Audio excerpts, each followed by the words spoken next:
Yo, what's going down, everybody? It is Straight Outta Boston here, aka the King of Boston, and today we are starting off this episode with a bang. We are going to finally pull the trigger on those two trades that we've been looking at. At this point, the Celtics' first-round pick value had gone up enough that they wanted the second-rounder for it, but we'll take it. And if you guys are wondering about that Chris Wilcox deal, I will explain it in a sec. But the point of it is that, you know, we're trading Kyle Singler and that backup center, and, you know, I kind of, in hindsight, wished I'd used that center whose name I can't pronounce. I'm not even going to try to. I'm just going to call him that backup center. I apologize to him, but you know, I should have used him more, because what we really are lacking right now is rebounding off the bench. That's where we get killed. That's where we get killed in games. That's how we lose games. You know, Monroe and Drummond are great rebounders to start out, but you know what? We got Wilcox and we got Maxiel, who are kind of two hustle players. They can kind of get rebounds, but Maxiel's only 6'7", Wilcox is like 6'8". And you got Charlie Villanueva and Mirta Teletovic, who are both three-point shooters. They kind of hang out the three-point line. They're not going to get too many rebounds for you offensive or defensively. So, you know, I kind of wish I'd used them more. But the point of that trade is we get the Celtics first-round pick. And the Celtics are a bottom three team in the East right now. So, the only other teams that are below them are us and the Magic, who we obviously both own those two picks. So, the point of that was getting the first-round pick. And also, Chris Wilcox, you know, Chris Wilcox is one of my favorite players, but he's not a player I plan on using too much, at least in the future. The point of, you know, why I didn't mind getting him was because he has an expiring contract. I don't have to resign him after this year. I can let him walk. I can get his salary off the books. I can look for another backup center or power forward, you know? So, the whole point of that deal was to get the first-round pick, not to, you know, get Chris Wilcox. And, you know, we gave up Kyle Singler, who was a guy we were kind of struggling, or I was struggling with, I should say. I love him in real life. I mean, I'm a huge Duke fan. I love Kyle Singler. I think he's going to be great for the Pistons, too. I think he's really shining right now in his limited playing time. And, you know, when he gets the start, he's shown that he can kind of fill up the stat sheet, which is great, because the Pistons don't have too many guys like that at this point, other than Greg Monroe and, you know, Brandon Knight on a, you know, 1 out of every 3 nights or something. He can go for 20 and 6 or something. I don't know. But, you know, so I'm gonna miss Kyle Singler, but I was no good with him, and his stats on these rosters kind of suck. His shooting stats are pretty bad, which is, you know, I mean, he's a great shooter. I mean, he's not a great shooter, but he's a good shooter in real life. And his stats were kind of messed up. He wasn't the best defender in this game. He couldn't rebound too well. You know, he didn't do anything really. He kind of felt like wasted space when he was out on the court. I kind of feel like, you know, why can't we just put in Teletovic, or why can't we just put in, you know, Maggette or Turkoglu or whatever? So, you know, that was the point of that deal. And, you know, obviously we didn't play that backup center, so we kind of gave up 2 guys, so I didn't really mind giving up. And we got Chris Wilcox, who's one of my favorite players.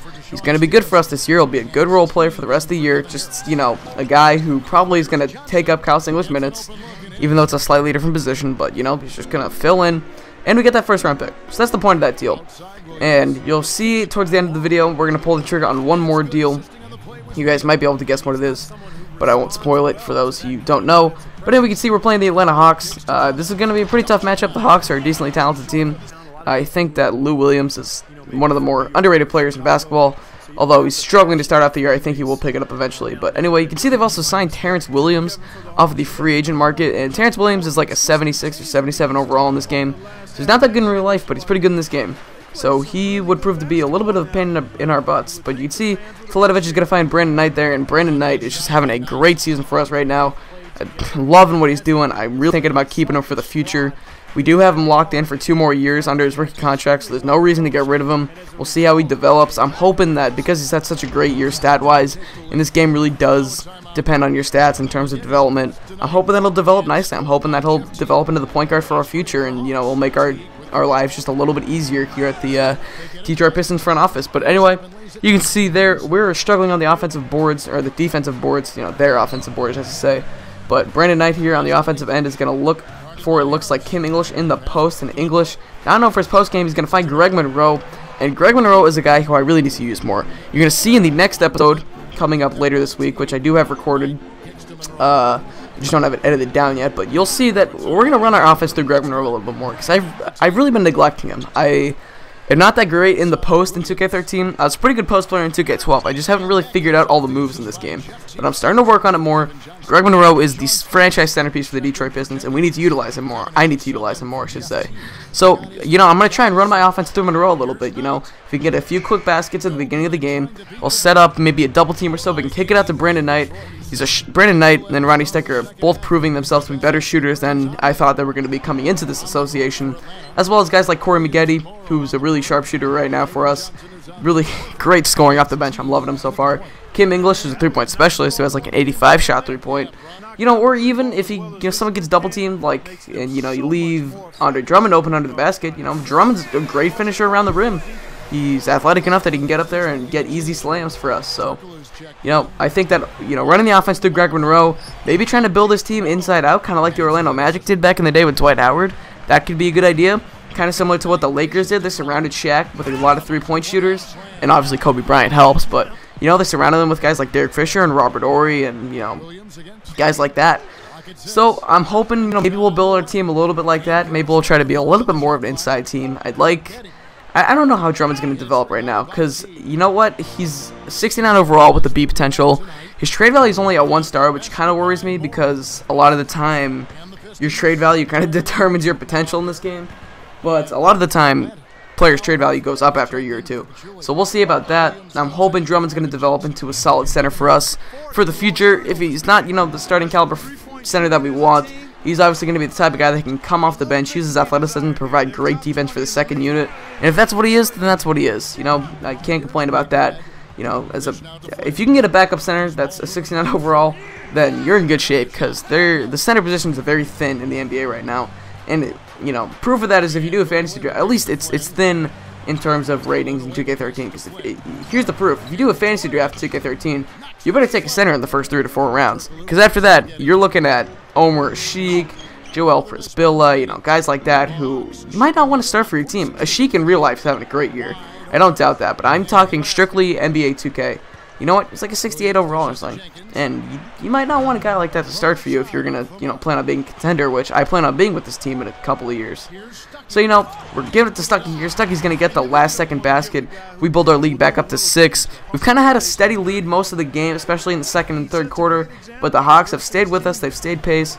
And they're going to try and make their comeback here in the fourth. Jeff Teague's going to get in the lane, beating Johnny Flynn. And you're going to see he gets the slam dunk there. So now Jeff Teague driving in. And Jeff Teague's going to lay it in. So now they take the lead, 77-76. Knight now going to try and respawn. Calling for the quick pick with Mirza Teletovic. Teletovic is open. He's going to pull that 3. And it is cash. I freaking love Mirza Teletovic. Teletovic, however you want to say it. Freaking loving him right now. And we're going to try and do the same thing with Charlie Villanueva. But this time they leave Brandon Knight wide open. Lou Williams looked like he tried to go under that screener, Jeff Teague, and it just did not work. So now Hedo Turkoglu running the pick and roll with Brandon Knight, a little bit peculiar, but Knight's going to find Corey Maggette. Maggette shot clock money down, just gave him a little bit too much space, didn't even have to have the good release, and Maggette's going to lay that, or not lay that one in, shoot that one in. So now, rebound for Turkoglu, he's going to outlet to Brandon Knight on the break, he's going to find Corey Maggette, and Corey Maggette for the slam, and 1. We go up 4, chance to make it a 3-point play, and go up 5. Now it is 89-85. In the dish to Greg Monroe, and it looks like we might be able to hold off the Atlanta Hawks here, up by 6, but now we're only up by 4. Hedo Turkoglu on the drive, he's going to try to get by, he's going to get in there for the dunk. Hedo Turkoglu has not been the best scoring option for us, but it seems like, every game he's either getting 8 rebounds or 8 assists or something like that. He's proven to be a very solid player for us so far. Not that we were really expecting anything out of him. The point of the Tayshaun Prince for Hedo Turkoglu deal was we wanted an expiring contract. I didn't want to hang on to Tayshaun Prince's huge contract for the next 2 years. I wanted to get that payroll off my books. So I, traded them for Turkoglu. And Turkoglu's contract's up after this year, so I can spend that $11 million on a player who deserves that money. Not saying that Hedo Turkoglu isn't a great player. I don't think he is. I'm sorry, but I know you can see there, we're up by 2. Brandon Knight on the break, he's going to lay it in there. We go up by 4 with 1:30 left. It looks like we're going to be able to hold off these Hawks. But now Jeff Teague's going to get the fast break dunk there to tie it up at 97. It is anyone's game at this point, and now Jeff Teague, and it's going to come down to who executes on defense and offense, honestly. But, you know what, if we can get defensive stops, if they don't score it, then they can't win. And we just did not, take that to heart. You can see Lou Williams hits the 3 there, and now we kind of give it to Brandon Knight. And Brandon Knight, I wanted a good shot. I kind of got a clean shot, but that was too early in the shot clock. Luckily, Turkoglu gets the offensive board, and Rodney Stuckey almost hit that. That was a good shot, B- shot quality, and you can see, oh man, I was trying to foul to prevent the fast break. I didn't think that was a clear path foul, but the game called it one. So 102.97 now, and Anthony Morrow in the corner is going to hit the dagger. They go up 8 with 16 seconds left. There's nothing at this point that we can do. Although you're going to see here, we're going to hit a few threes late. Stucky's going to hit that there to make a 105-100. And we're going to foul the Hawks once again. So now 107-100. We're going to hit Stucky up the court. Stucky steps back. He's going to fire it over to Brandon Knight, who's just going to pull that. And he hits that. So it's 107-103. We're hitting a few threes here. We're going to foul once again. Now the Hawks are going to miss that there. 108-103. Hitting Brandon Knight. He's going to pull this one, and he hits it. We're down by 2 with 0.3 seconds left, and the Hawks are on their heels. But all they have to do is inbound that one, and they did that. They did that. So the Hawks went out the clock there. 108-106 is your final. That was a brutal loss. I was feeling down after that game. We really blew that one. But anyway, you're going to see final score 108-106. Atlanta Hawks are going to finish that one off, and they end up winning. You're going to see good game from Brandon Knight, Rodney Stuckey. Maggette had some good points off the bench. Monroe with a decent game. Charlie Villanueva, would have liked to see more out of him. But like I said before, you're going to see after this, we're going to pull the trigger on one more move. We're looking at that Chandler Parsons deal. It looks like Parsons' trade value has gone up just a little bit, and we're trying to work things out. It looks like we're looking at giving up Hedo Turkoglu and Johnny Flynn. We're trying to make salary work out. I want that Rockets first-round pick. And I decided that I was going to end up being willing to give up a second-round pick, even though we just did give up one in the Celtics trade. And second-round picks aren't that valuable, but if you add 2 or 3 together, you can end up trading for a first-rounder or something like that. So we're looking at this deal. I'm thinking about Sean Livingston. I don't know if I want it. I really want Chandler Parsons, and I would like the Rockets first-round pick. I'm not going to be too upset if I can't get it, but you can see I'm looking at maybe Lazar Hayward. A guy who was just traded over from OKC. So we get rid of Villanueva and Sean Livingston, and it looks like the Rockets are going to take that deal.